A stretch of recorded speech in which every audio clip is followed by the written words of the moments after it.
ड्रेसच्या गळ्याला आणि बाहीला पायपिंग करून कधी पाहिली आहे का तुम्ही? पाहिली नसेल तर चला आज आपण शिकूयात.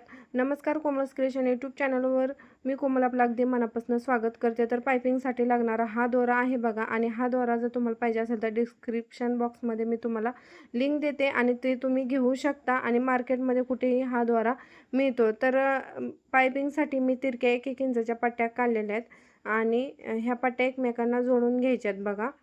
आणि उलट-सुलट चेक करायचं, पट्टी जोडताना उलट-सुलट चेक करायचं आणि पट्ट्यांची डायरेक्शनसुद्धा चेक करूनच जोडायचं. म्हणजे तिरकी जी डायरेक्शन आहे तशीच जोडायची, सरळ अजिबात जोडायच्या नाहीत पट्ट्या. हे बघा, इथं मी जसं तिरका आहे तसं म्हणजे ज्या पद्धतीनं पट्ट्यांची डायरेक्शन आहे त्या पद्धतीनं जोडून घेतलेलं आहे. आणि ड्रेसला जर पायपिंग केले ना तर ड्रेसला खरंच खूप वेगळा लूक येतो. तुम्ही जर कधी केला नसेल तर तुम्ही पाहू शकता करून. आणि मेन म्हणजे ड्रेसच्या कपड्याचीच पायपिंग करायची, वेगळी अशी करायची नाही. खूप छान लूक येतो पायपिंगने ड्रेसला. तर हे बघा, मी काय केलं आहे, तर माझा 3 in 1 दाब आहे तो मी यूज करणार आहे. कारण पायपिंग करत असताना ना आपल्याला सिंगल दाबच लागतो. सिंगल दाबानेच पायपिंग बसवायला जमते. आपल्या डबल दाबाने अजिबात पायपिंग फिनिशिंगमध्ये येत नाही. सिंगल दाबाने पायपिंग खूप छान फिनिशिंगमध्ये येते. तर ही पूर्ण पट्टी जी आहे ह्या पट्टीवर आपल्याला दोरा जोडून घ्यायचा आहे बघा. दोरा अशा पद्धतीने ठेवायचा आहे आणि आपण 1 इंचाची पट्टी घेतलेली आहे, त्या पट्टीच्या मधोमध दोरा ठेवायचा आहे आणि टिप मारून घ्यायची आहे. म्हणजे डबल फोल्ड आपण कापड केलेलं आहे आणि त्याच्या मधोमध बरोबर दोरा आहे आणि अशी टिप हळूहळू मारायचे. आणि सिंगल दाबाच्या ह्याने म्हणजे बरोबर दोऱ्याच्या कडनं ही टीप येते.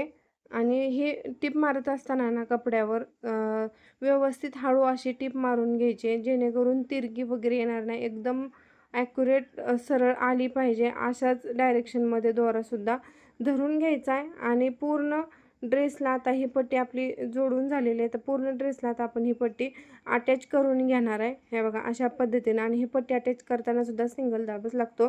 डबल दाबाने अजिबात जमत नाही. तुमच्याकडे नसेल तर तुम्ही घेऊ शकता हा डबल दाब, सॉरी सिंगल दाब. आणि आता हा पूर्ण ड्रेसला पायपिंग आपली जोडून झालेली आहे. हे बघा, जोडून झाल्यानंतर परत काय करायचं, उलट-सुलट करून टीप मारायची आहे बघा. हे बघा, अशा पद्धतीनं हे पूर्ण एंडपर्यंत आपली पायपिंग जोडत आलेली आहे. आणि परत बघा, पायपिंग जोडून झाल्यानंतर आहे ना आपल्याला काय करायचं आहे, हळूहळू व्यवस्थित एंडपर्यंत आणल्यानंतर आहे ना पट्टी परत फोल्ड करायची आणि टीप मारायची. अशा पद्धतीनं दाबाचं अंतर ठेवून व्हिडिओ आवडला असेल तर लाईक करायला विसरू नका.